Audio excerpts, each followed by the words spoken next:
Buti nga sa'yo. Tawagin mo pa akong bata. Sa susunod, lalagyan ko lagi ng asin ng kape mo. Sambit niya at tumakbo na siyang papunta sa pintuan. Where do you think you're going? You're a little brat. Bigla nitong nilak ang pintuan. Paglingon niya dito, konti na lang ang pagitan nila. Kaunting galaw niya lang sa sayad na ang labi niya sa labi nito. Ikinulong siya nito sa pagitan ng mga braso nito at nakasandal na siya sa pintuan. Pwede ba, sir? Iliyo mo kayang pangit mo mukha sa akin? Sambit niya. Gamit ang kamay niya, itinulak niya ang muka ni David palayo sa kanya. May gumapang na parang kuryente sa katawan niya nang sumayad ang labi nito sa palad niya. Tinanggal niya agad ang kamay niya sa mukha nito at lumusod siya sa pagitan ng braso nito. What did you say? I'm ugly? Tangi, ikaw lang nagsabi niyan. I'm your boss. You have to learn how to respect me. This is my house and you have to obey me. Bakit ba pa na yung English mo? Pwede ba pakitagalog, dumudugo ng ilong ko? Ang alam ko nasa Pilipinas pa ako. Hindi ako na-inform na English na pala lingwa sa bansa natin. What the hell are you talking about? Bakit ba hell na naman tawag mo sa akin? Daisy ang pangalan ko. D-A-I-S-Y. Daisy. May ipag-uutos ka pa po ba, sir? Dahil kung wala na, lalabas na ako. Ang dami ko pang gagawin. Kung ikaw, shut up! Bakit ba naninigaw ka na naman? Hindi na kita tatawagin na tandang David. Magpapakabait na ako. Huwag mo lang akong tawagin bata. 17 na kaya ako. Sabi nga nila Ate Maya at Ate Flor, dalaga na ako eh. Gulat na gulat siya nang bigla itong tumawa ng malakas. Ano bang nakakatawa? Sa sobrang pagkapikon niya, inapakan niya ang paa nito at tumakbo na siya patungong pintuan. Buti nga sa'yo. Sambit niya at inrapan niya pa ang boss niya. Daisy! You're a brat! Narinig niya pang sigaw nito bago niya isara ang pintuan ng silid ng amo niya at tumakbo na siyang pababa sa hagdanan. Hating gabi na gising pa ang diwa ni Daisy kaya naisipan niya lumabas muna ng kanyang silid at magpahangin sa may swimming pool. Siguro naman tulong na si Tandang David at mga tao sa mansyon. Bulong niya. Dahan-dahan siya naglakad patungo sa sala at patungo sa likod bahay kung nasaan ang swimming pool. Tuwing hirap siyang matulog, pumupunta siya sa may pool at inululublog niya ang paa niya sa tubig. Nang mapadaan siya sa may kusina, nakarinig siya ng ingay. Madilim na sa buong kabahayan kaya nakaramdam siya ng kaba. Baka may multo o kayo magnanakaw. Bulong ni Daisy. Naririnig niya ang boses na isang babae na humihingi ng tulong at boses na isang lalaki na nagagalit at nagmumura. Hala, anong gagawin ko? Sumilip siya sa kusina at nakita niya ang lalaki na sinasabunutan ang buhok ng babaeng nakatuwad. Pinalo nito ang pangupo ng babae at nagmumura ang lalaki habang walang tigil itong gumagalaw sa likuran ng babae. Hawak-hawak na nito ang bewang ng babae at ilang sandali pa, pinalo na naman ito ang puwet ng babae. Hindi niya maintindihan ang sabihin ng babae na, More daddy. Baliw ba ang babaeng to? Pinapalo na, more pa daw? Bulong ni Daisy. Kitang-kita niya ang pagpaparusa ng lalaki sa babae dahil sa liwanag na nagmumula sa poste sa labas ng bahay. Ano ko yung magawa ng babae sa lalaki at galit na galit ito? Kawawa naman yung babae. Nagmamakaawa na. Dahil sa awa niya sa babae, kumuha siya ng walis at mabilis na binuksan ang ilaw at pinaghampas niya ang lalaki na nasa likuran ng babae. Walang hiya ka? Bakit mo siya sinasaktan? What the? Tanda? Sir David? Bakit mo siya sinasaktan? Turn around, Daisy. Tumalikod ka, sabi. Sigaw nito sa kanya at nagmamadaling pinagdadampot ang damit nito na nasa hig. Samantalang yung babae, ang sama ng tingin sa kanya. Tinulungan ko nung ang babaeng to nagagalit pa sa akin. Bulong niya. Pinagmasdan niya makinis na likuran ni Tandang David. I said turn around. Ang tigas talaga ng ulo mo, Daisy. Bakit ka ba naninigaw na naman? Saka bakit ba nananakit ka ng babae, ha? Kung may ginawa siyang kasalanan, dapat hindi mo siya pinaparusahan. Galit na anin niya dito. Napalingon siya sa babae na humahalakak at walang kahit na isang saplot. Balubot ang babaeng ito. Masaya pa na pinapalo kanina. Siguro masakit yung pagpalo lalo at wala siyang damit. Bulong niya na may kalakasan kaya naririnig ng nasa harapan niya. Get dressed and leave. Sigaw na naman ni Tandang David sa babae. Pero babe, we're not done. Sino bang batang yan? Kapatid mo? Sambit ng babae na masama na naman ang tingin sa kanya habang nagbibihis ito. Hoy, hindi na ako bata. 17 na ako. Pareho lang kayo ni Tandang David. Tinatawag akong bata. Talaga na kaya ako? Ilang beses ko ba sasabihin sa inyo yan? Inis na siya sa mga taong nasa harapan niya kaya inawanan niya na ang mga ito at nagmarcha na siya palabas ng kusina at dumiretso na siya palabas ng bahay na dapat kanina niya pa ginawa. Nakakainis sa mga matatandang yun. Lagi na lang bata ang tingin sa akin. Palibhasa yung mga gurang na sila. Dapat hindi ko na tunulungan yung babaeng yun. Hinayaan ko na lang sana na parusahan siya ni Tandang David. Walang tigil niyang litanya habang naglalakad siya patungo sa swimming pool.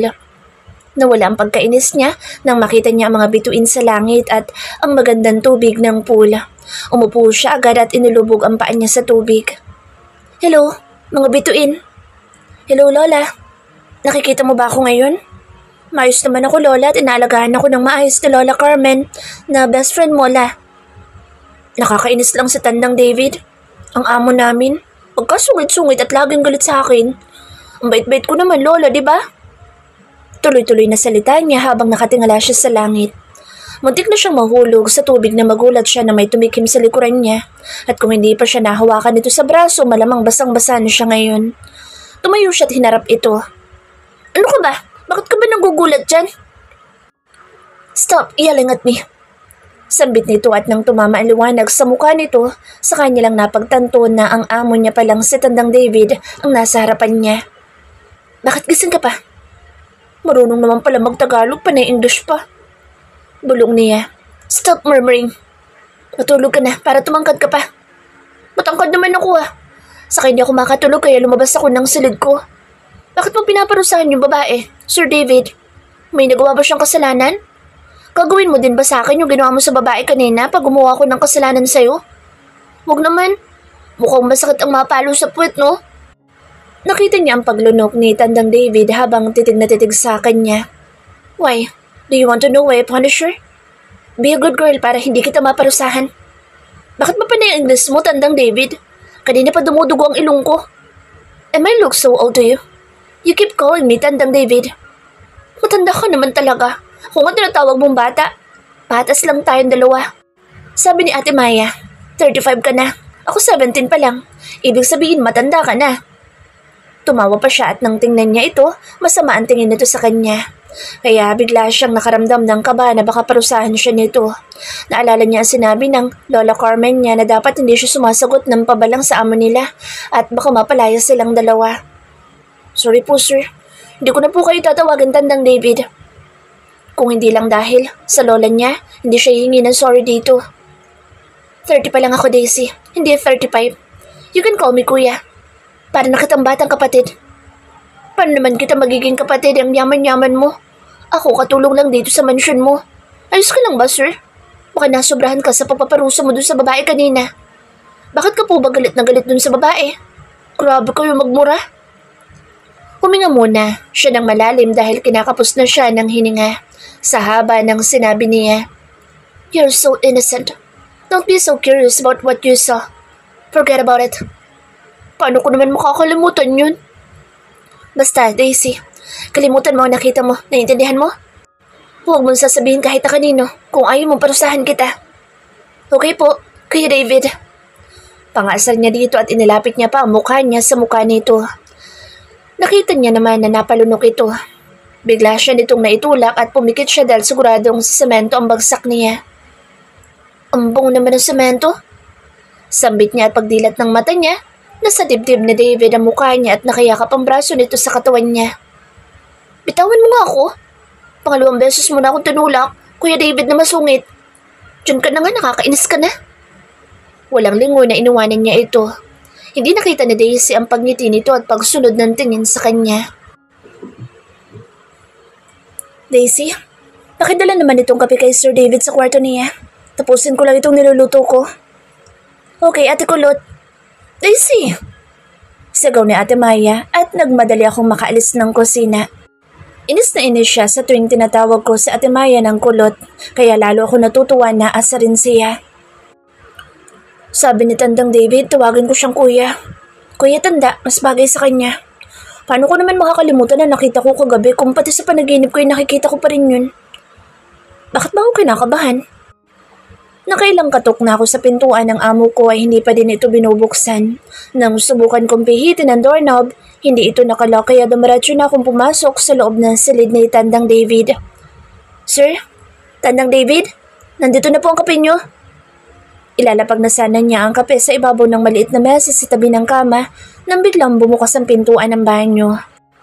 Alam kong banyo iyon dahil ako ang naglilinis ng buong silid ng amo ko mula noon hanggang ngayon. Ay, patula mong malaki! Gulat na gulat ako nang makita ko si Tandang David na lumabas ng banyo na walang kahit na anong saplot.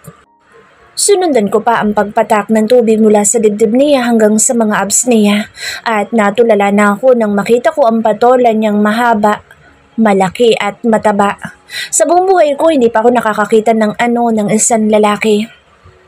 Lahat ba ng lalaki ganyan kalaki? Naisatinig ko nasa isip ko na nagpagulat kay Tandang David na walang kamalay-malay na nasa loob ako ng silid niya. What are you doing here? Gusto kong matawa sa natatarantang kilos ni Tandang David na nagpanagan nito ang bandang baba niya gamit ang towel na ipinampupunas niya sa buhok niya kanina. Wala naman akong nakita. Ang liit naman yan. Pangasar ko dito. Gustong-gusto ko laging asarin ang mga kasama ko sa bahay na ito dahil pikunin lahat na ikinatutuwa ko. What did you say? Sabi ko ito na po ang kape nyo. Bakit ikaw nagdala ng kape ko? Baka nilagyan mo na naman ang kung ano yan. Grabe ka naman Kuya David, na malaki ang patola. Hindi ko naman nauulitin na gawin iyon. Baka parusahan mo ko. Ayoko nga mapalo sa puwet. Napatulala ako dito nang tumawa ito ng malakas na halos mapaluhan na sa pagtawa. Napatitig na naman ako sa katawan nito. Ngayon lang ako nakakita ng katawan ng lalaki na hubad baro na napakagandang tingnan. Lumapit ako dito tinawakan ng bandang puso ni Tandang David. Natigil sa pagtawa si Sir David at napakagat ng pang-ibabang labi nito. Lahat ba ng lalaki may ganito? What are you doing, Daisy? Sigaw nito sa kanya at inalis ang kamay niya sa puso nito. Bakit ka ba naninigaw? Hinawakan ko lang naman ang tiyan mo kasi kakaiba tapos ang tigas. Ngayon lang ako nakakita ng ganyan kasi yung mga nakikita ko sa palengke ng mga lalaki na walang pang itaas, malalaki ang tiyan nila. Ang sayo kakaiba. Nung sulyapan niya mukha ni Tandang David, pulang-pula ito at nakatitig sa kanya. Bakit ganyan ka makatingin? Hindi ko po nilagyan ng asin yung kape mo, Kuya David. Napagutusan lang ako ni Ate Maya na dalhin yan sa'yo. Sige po't magdidilig pa ako ng halaman. Tumalikod na siya at nagmarcha patungo sa pintuan nang bigla siya nitong tinawag. Daisy, wait! Hintayin mo ko sa dali. Magbibihis lang ako. Ano naman kayo pag-uutos ni Tandang David? Bulong ko. Ano itinawag mo sa akin? Akala ko nakapasok na ito sa loob ng napakalaki nitong walk-in closet na doble ang laki sa kubo ko sa probinsya. Sabi ko po, Kuya David, hihintayin ko po kayo dito. Sa sunod na marinig ko pang tinawag mo akong Tandang David, paparusahan kita, Daisy. Sambit nito at nginisian pa ako bago pumasok na sa walk-in closet. Bigla ko natakot sa sinabi nito. Ayoko mapalo sa puwet. Ang laki pa naman ang kamay nito. Habang naghihintay ako na matapos magbihis si David, naisipan ko magtungo sa balkonahe na lagi kong tinatambayan noon pagkatapos ko maglinis ng silid na ito. Napapikit ako ng mata nang malanghap ko ang sariwang hangin. Makikita mula rito ang magandang garden at malaking swimming pool. Ang ganda talaga dito. Nakakaalis ng pagod. Napalingon ako nang may tumikim sa likuran ko at pagtingin ko, nakabihis ng amo ko. Nakashort lang ito at isang puting t-shirt. Mukha talaga itong modelo sa magazine na ipinakita sa akin ni Aling Bebang noon. Am I looking good? Magtagalog ka na nga lang, sir. Malapit nang dumugo ang ilong ko. Tumawa na naman ito sa sinabi niya. Nagtataka na talaga siya sa amo nila. Noon, laging sinasabi ng mga kasama niya na lagi daw masungit at hindi ngumingiti ang amo nila. Bakit puro kabaliktaran naman ang mga ipinapakita nito sa kanya? Bakit ka po ba, sir, tawa ng tawa sa mga sinasabi ko? Wala namang nakakatawa. I told you to call me, kuya. Okay, Kuya David. Madali naman akong kausap. Ano po ba sasabihin niyo? Hindi pa ba nasabi sa'yo ni Nanay Carmen na pag-aaralin kita at ikaw magiging personal maid ko? Bukas, sasamahan kita sa paaralan para makapag-enroll ka. Talaga, Kuya David? Makakapag-aral na ulit ako? Sa sobrang saya ko ay niyakap ko ito ng mahigpit. Sa wakas, makakapag-aral na ulit ako. Maraming salamat kuya. Bumitaw ako ng yakap dito at nang sulyapan ko ito. Namumula ang pisngi at tenga nito at ilang beses na napalunok. Binaliwala ko na lang dahil sa sobrang saya ko na makakapag-aral na akong muli. Kahit habang buhay ako maging personal maid nito, ayos lang dahil habang buhay ako magpapasalamat kay David. Nakakatuwa talaga ang bagong maid ko sa mansyon. Hindi ko akalain na ito yung batang may napakatamis na labi na nahalikan ko noon dahil sa sobrang pagkapikon ko sa kanya. Nang araw na iyon ay naubos ang pasensya ko dahil sa napakadaldal nito at kung ano-ano ang lumalabas sa bibig nito. Tinawag pa ako nitong gurang na magnanakaw ng halik na nagpangiti sa akin ng araw na iyon. Ilang beses pa ako lumingon sa gawin nito noon bago ito nawala na sa paningin ko. Pangalawang pagkakataon na nakita ko siya sa mall na pag-aari ng kaibigan kong si Justin. Nakikipagtalo ito kay Fiona, ang naging girlfriend ko sa loob ng 2 linggo. Hindi ko napigilan ang mapahalakhak ng araw na iyon nang sabihan niyang kontrabida si Fiona at ito ang bida. Nagpainis sa akin ng husto nang tawagin na naman ako nitong gurang na magnanakaw ng halik. Sunundan ko pa ito ng tingin noon at nakita ko ang pagsimangot at pagbulong-bulong niya na ikinangiti ko. Sa pangatlong pagkakataon na nakita ko siya, dito na sa mansyon at mukhang hindi niya na ako natatandaan dahil 1 taon na ang nakaraan nang huli ko siyang nakita. Ikinaiinis ko ng husto ang pagtawag sa akin nito ng tandang David na walang pinagkaiba sa gurang. Ito lang ang maid ko na kayang-kaya ko sagot-sagutin at napakakulit. Sa 1 linggo pa lang na pananatili ko sa mansyon, sumasakit ang ulo ko sa kakulitan niya. Bata pa ito pero ang hubog ng katawan nito ay perpekto na, kaya hindi ko maiwasan na sulyapan siya na ikinaiinis ko sa sarili ko dahil para ko na itong nakababatang kapatid. Ang dami-dami nitong kalokohan na ginawa sa akin. Ang isang kalokohan na ginawa nito na hindi ko makakalimutan ay nang lagyan nito ang kape ko ng asin. Hindi ako makapaniwala na kaya ng isang tao na gawin iyon sa kagaya ko na kinatatakutan at iginagalang ng mga taong nakapaligid sa akin. Naalala ko pa ang napag-usapan namin ni Manang Carmen tungkol kay Daisy, kaya nakapagdesisyon ako kaagad na pag-aralin siya. Hindi nagkakalayo ang buhay namin ni Daisy at pareho kaming ulilang lubos na. Manang Carmen, nasan po ang mga magulang ni Daisy? Ang sabi ng kaibigan ko noon, 5 taon pa lang si Daisy nang mamatay ang mga magulang niya sa aksidente. Kaya ang kaibigan ko na nagpalaki sa kanya. Mabait na bata yan si Daisy, sir. May pagkamakulit lang. Yeah. She's a bit silly. Pagpasensyahan niyo na po ang apo ko. Alam niyo ba sir, na napakasipag ng batang iyan? Kwento ng kaibigan ko na nagtitinda si Daisy sa palengke habang nag-aaral. Kaya malaking tulong sa kaibigan ko noon si Daisy. Nakapagtapos ba siya ng high school? Oo sir. Matalino yung batang iyan at pangarap maging isang architect. Gusto ko nga na makapag-aral siya, kaya pinapaipon ko sa kanya ang sweldo niya. Manang Carmen, I have an idea. Ako na lang po magpapaaral sa kanya.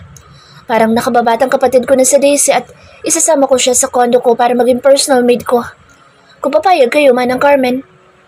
Wow, tsak na matutuwa si Daisy. Tama si Manang Carmen na magiging masaya sa Daisy pag nalaman na makakapag-aral na ito. Dahil nang sabihin ko kahapon na pag-aaralin ko siya, kitang-kita ko ang saya sa mukha nito at niyakap pa ako na nagbigay ng kakaibang pakiramdam sa katawan ko, kaya naitulak ko siya. Maling-mali na makaramdam ako ng kung ano sa kanya dahil napakabata pa niya at hindi ako magkakagusto sa batang katulad ni Daisy na walang kaalam-alam sa mga lalaki. I prefer to date women with lots of experience para wala ako maging problema. Yes, that's it. She's just a younger sister to me, nothing else. I murmured. Sunod-sunod na pagkatok sa pintuan na nagpagambala sa pag-iisip ko. Pagbukas ko ng pintuan, nakangiting mukha ni Daisy ang bumungad sa akin. Tiningnan ko siya mula ulo hanggang paa at napalunok ako sa magandang hubog ng kanyang katawan. Bagay na bagay dito ang suot nitong skinny jeans at medyo kita ang pusod nito sa suot nitong sleeveless crop tops at kitang-kita ang makinis nitong braso. Change your tops, Daisy. Hindi bagay sa'yo. Bata ka pa para magsuot ng mga ganyan. Hindi na ako bata. Sabi nga ni Ate Maya, bagay na bagay sa akin at ang ganda ko ngayon. It doesn't suit you. Ang pangit tingnan. Talaga lang ha? Nagagandahan ka lang sa akin, Kuya David. Sabihin mo na maganda talaga ako at bagay sa akin ang suot ko. I said, change now. Di tayo aalis hanggat hindi ka nagpapalit. Ano ba yan? Nakakainis ka naman, Kuya David. Nakasimangot itong umalis na nagpangiti sa akin. Ayoko lang napagtinginan nito ng mga kalalakihan sa labas. I'll wait for you downstairs. Huwag ka na umakyat dito. Sigaw ko. She pouted when she looked at me. Kurang ka talaga. Hindi ka marunong tumingin ng maganda. Sigaw ni Daisy at tumakbo na ito, pababa ng hagdanan. Napailing-iling na ako sa kakulitan ni Daisy. Do I really look old? I murmured. Baka lalo kong tatanda pag nakasama ko na si Daisy sa kondo ko araw-araw. I never had a sister so I don't know how to handle a younger girl like her. She is so innocent and naive. Lahat men can take advantage of her. Kailangan ko siyang turuan tungkol sa mga lalaki na hindi dapat magtiwala agad. Nang makita niya kami ni Farah sa kusina na gumagawa ng kababalaghan, akala niya pinaparusahan ko lang si Farah. Hindi ko alam kung paano ko gagawin na turuan siya tungkol sa mga lalaki. Bahala na. I need to do it para hindi siya mapahamak. Kailangan niya malaman ang tungkol sa mga lalaki. Sinong lalaki?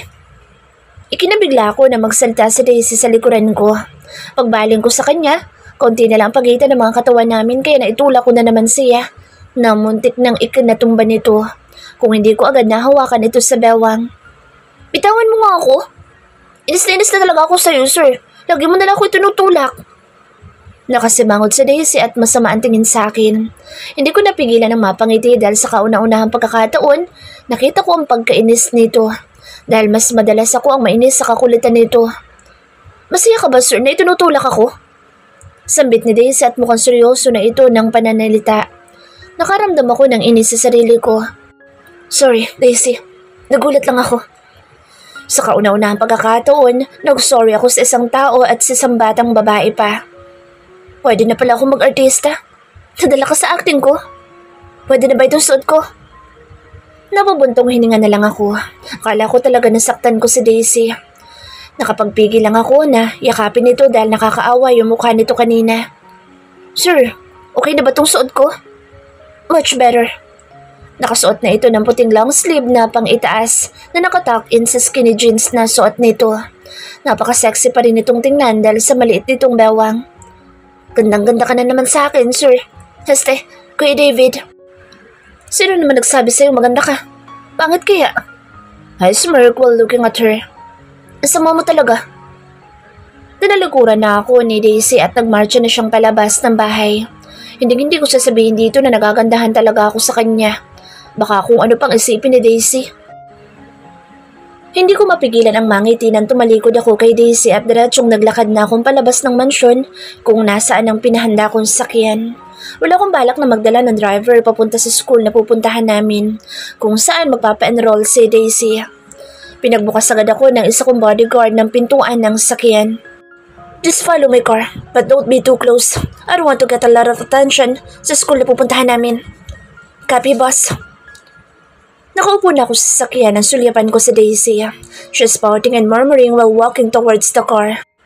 Napangiti na naman ako sa kanya at paglingon ko sa mga bodyguards ay nakatingin sa akin at pare-pareho ang mga itong may pagtataka sa pagngiti ko. Pero binaliwala ko na lang. Ma'am, dito po. Hala kuya, huwag mo kong tawagin ma'am. Mas mukha ka pang ang amo sa akin. Sambit ni Daisy na nagpangiti sa bodyguard ko na si Ron, na bata pa ito at may itsura din. Nakaramdam ako ng inis nang makita kong tinititigan ito sa Daisy. Daisy, get in the car. We were supposed to leave 5 minutes ago. Dahil sa ambagan mong kumilos, late na tayo. Bye, Kuya Ron. Nagagalit na si Tandang David. Sambit nito na ikinatawa ni Ron kaya tiningnan ko si Ron ng masama. Umayos ito ng tayo at itinikom ang bibig. Gusto mo talaga maparusahan, Daisy? Stop calling me Tandang David. I strongly advise you to avoid anything that could trigger my wrath. Hindi mo magugustuhan na magalit ako sa'yo. Seryoso ko na yan, Kuya David? Nag-English ka na naman. Yung rat ba na sinasabi mo? Yun bang daga? Sabihin mo na lang, mouse. Maintindihan ko pa. Takot ka din ba sa daga? Pareho tayo. Naglaho ang inis ko na parang bula at napalitan ng sobrang pagtawa dahil sa sinabi ni Daisy. Ilang beses na nga ba akong tumawa ngayong araw na ito dahil sa kanya? Napakakulit talaga ng batang ito. Kanina mukhang galit ka. Ngayon naman tawa ka ng tawa. Hindi ko alam kung nalipasan ka ng gutom o baka may nainom ka na kung ano. Sambit ni Daisy at mariin ang pagkakatitig nito sa akin. Habang kagat-kagat nito ang pang-ibabang labi. Stop staring at me. And stop biting your lips. Yan, galit ka na naman. Hindi talaga kita maintindihan, Kuya David. Akala ko ba late na tayo? Bakit hindi mo pa pinaandar ang sasakyan mo? Put your seatbelt on. Alin ba ang seatbelt na sinasabi mo? Jeep? Tricycle at bus lang alam ko sasakyan at wala namang seatbelt ang mga yun. Nangiti na naman ako sa nakikitang mukha ni Daisy. Kanina pa ito pabaling-baling ng ulo para hanapin ang seatbelt. Dumukuwang ako at abutin ko na sana ang seatbelt nang bumaling si Daisy paharap sa akin at dumikit ang labi nito sa labi ko. Natataranta ako at hindi ko malaman ang gagawin ko. Kung aabutin ko ang seatbelt o uupo na lang ako ng maayos. Ang lambot ng labi mo, Kuya David. Alam mo ba, nung kararating ko lang sa Maynila, may isang gurang na nagnakaw ng unang halik ko. Nakakainis ang gurang na yun. Napaubo-ubo ako dahil hindi talaga natatandaan ni Daisy na ako ang tinutukoy nitong gurang. Mula ngayon, huwag kang papayag na magpahalik sa kahit na sino lalaki, Daisy. Napakabata mo pa at babae ka. Huwag kang papayag na halikan ka na lang basta. Do you understand? Kahit sino? Kahit na sa'yo? Paano kung magka-boyfriend na ako? Sabi ni Ate Maya, pag nagka-boyfriend na, nagkikis na. Hindi ka pa pwede mag-boyfriend, bata ka pa. Kahit ikaw, hindi mo ako pwedeng halikan? Napalingon ako kay Daisy at mariin ko itong tanitigan. Bakit gusto mo bang halikan kita? Hindi ko na napigilan na itanong nasa isip ko. Alam kong mali dahil napakabata pa ni Daisy. Ayoko nga. Bakit naman ako magpapahalik sa'yo? Kasi sabi mo lang na hindi ako pwede magpahalik ng kahit na kaninong lalaki. Saka may kuya ba na hinahalikan ng nakababata sa kanya? Tama yan. Huwag na huwag ka magpapahalik sa kahit na sino kahit na sa akin dahil napakabata mo pa. Kanina po sinasabi na napakabata. Ilang taon ako pwede magpahalik kung ganoon? Hindi na ako nagsalita dahil hindi ko alam kung ano isasagot ko kay Daisy. Paano ko tuturuan sa Daisy tungkol sa mga lalaki ko ngayon pa lang? Hindi ko na masagot ang tanong niya. I murmured. May sinasabi ka ba, Kuya David? Napabuntong hininga na lang ako at in-start ko na ang sakyan. Ang ganda ng loob ng sakyan na ito. First time ko nakasakay sa ganitong sakyan. Sinulyapan ko pa sa Daisy na ngayon ay nakatingin na sa labas ng bintana. Napakaganda talaga ni Daisy. Kung titingnan nito, hindi mo akalain na 17 pa lang ito. Umayos na ako ng upo at tumingin na ako sa daan. Kuya David, may music ka ba dito sa sakyan mo? Binuksan ko ang cellphone ko na nakakonect sa sakyan at nagplay na ang music na sinabihan agad ni Daisy ng pagkanta. Natawa ako nang pumikit pa ito habang kumakanta. Kakaiba talaga si Daisy sa mga nakasakay ng babae sa sakyan ko. She is so innocent and she has a carefree attitude toward life. Sobrang masayahin ito at kontento sa buhay sa kabila ng kahirapan nito. Ang bilis ng sakyan na to. Ang bilis nating nakarating. Kuya David, pinagtitinginan ka ng mga babae at ang sama ng tingin nila sa akin. Sanay na ako sa mga babaeng kulang na lang ay sambahin ako. Woman, drool over my body and my wealth. Grabe naman ang mga babae dito. Parang ngayon lang nakakita ng lalaki. Mahilig pala ang mga babae sa Maynila sa katulad mo, tandang David. Daisy. Joke lang. Hindi naman mga biro. Ayan na, naka-zipper ng bibig ko. Hinawakan ni Daisy ang kamay niya at hila-hila na siya nito. Ang liit na mga kamay ni Daisy kumpara sa kamay niya. Dalian mo na maglakad. Excited na ako makapag-enroll. Sobrang ganda ng paaralan na ito at sobrang laki. Sa De La Salle University niya pag-aaralin si Daisy, ang nangungunang university sa bansa. Dito sila ng mga kaibigan niya nag-aral ng college at isa siya sa nagbibigay ng sponsor sa paaralan na ito. Mr. Jimenez, it's an honor to see you here. What can I help you with? I hope you can assist us with our admission to this university. Inabot lang na kalahating oras ang pananatili namin ni Daisy sa university at sa sunod na buwan, makakapag-aral na siya. Kuya David, maraming salamat. Hindi na kita tatawagin tandang David. Salamat talaga makakapag-aral na ako. Matagal ko ng pangarap to. Sambit ni Daisy at niyakap niya ako na mahigpit na nagbigay ng kakaibang pakaramdam sa akin. Tom, Daisy, hindi mo din pwedeng gawin na bigla ka nalang mangyayakap na lalaki. Naintindihan mo ba? Ang dami naman bawal. Just listen to me and don't be stubborn. Kakaiba talaga dito sa Maynila. Ang daming malalaking buildings at magagarang sakyan. Mahigit 1 taon na ako sa Maynila. Ngayon pa lang ako nakarating sa lugar na ito. Sambit ni Daisy na nakatingin sa labas ng bintana ng sakyan. Hindi ka ba madalas lumabas kasama ng mga kasamahan mo sa mansyon pag day off mo? Tanong ko kay Daisy. Minsan sumasama ako sa mall pag bibili ako ng mga gamit ko. Ayokong gumala minsan. Mas gusto ko pa sa mansyon maupo sa may swimming pool at tingnan ng magagandang halaman. Sagot ni Daisy na ikinatuwa ko. Hindi sasakit ang ulo ko kung hindi ito mahilig gumala. Katulad ng ibang mga kabataan na walang ginawa kundi ang maglakwatsa at magwaldas ng pera ng mga magulang. Dadaan muna tayo sa condo bago tayo bumalik sa mansyon. May kukunin lang ako at para makita mo na rin magiging tirahan mo na kasama ako. Kuya David, bakit bawal akong halikan at yakapin? Pangit ba ako? Saka 17 na ako. Sabi nga ni Ate Maya pwede na ako mag-boyfriend eh. Daisy, ilang beses ko ba sasabihin sa'yo na bata ka pa para sa mga ganyang bagay? You have to listen to me kung ayaw magalit ako sa'yo. Makulit talaga si Daisy at paulit-ulit na nagtatanong. Bakit nga bawal? Pangulit pa ni Daisy at inilapit pa ang mukha sa akin habang nasa elevator kami. Saka ko na sasabihin sa iyo, huwag mo muna akong kulitin. Marunong ka ba magluto? It's almost lunchtime. Magluto ka ng lunch. Okay, bossing. Copy. Sagot ni Daisy na nagpangiti sa akin dahil sumaludo pa ito sa akin. Kahit kailan talaga napakakulit ng batang ito. Napatagal ang pagkakatitig ko kay Daisy dahil sa pagngiti nito. Sir, bakit ganyan ka makatingin? Nagagandahan ka siguro sa akin, no? Pangit kasi ng ngiti mo. Huwag kang ngiti ng ngiti dyan. Huwag ka basta naniniwala sa mga sinasabi nila na maganda ka dahil hindi naman totoo yun. Ouch naman. Kung hindi lang kita amo, sinipa na kita dyan. Lagi mo dala ako sinasabihan ng pangit. Hindi talaga daw ubusan ng sasabihin sa Daisy. Lahat ng sabihin ko ay may sagot siya. Baka tumanda ako ng gusto pag nakasama ko na siya sa kondo ko. Pagkalabas ko ng elevator, malalaking hakbang ang ginawa ko dahil init na ako at nanlalagkit na ang katawan ko. Bossing, hintay naman. Ang bilis mo maglakad. Bakit naman kasi itong may heels pang pinasuot ni Ate Maya sa akin? Nananakatuluyan pa ako. Ang bilis pa ni Tandang David maglakad. Nilungon ko sa Daisy nang marinig ko ang mga sinasabi nito. Hawak-hawak na ang sapatos nito at nakayapak na naglalakad patungo sa akin. Napailing-iling na lang ako at binuksan ang pintuan ng kondo ko. Wow, ang galing. Hindi na kailangan susiyan ng pintuan. Daliri mo lang bumukas na.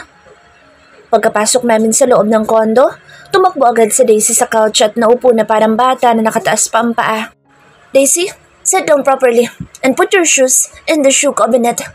Later, we need to talk about my rules here. Akala ko ay gagawin ito ang inuutos ko pero nagkamali ako dahil tumakbo ito sa may glass wall na makikita magandang view sa labas ng kondo. Tumayo ito doon at nakapamewang na nakatanaw sa labas. Wow, sobrang ganda naman dito, Kuya David. Finally, you call me, Kuya David. Nilungan ako nito at nginisian. Mas maganda kaya ang Tandang David na tawag ko sa'yo. Mas bagay. Sagot nito at nag-peace sign pa sa akin.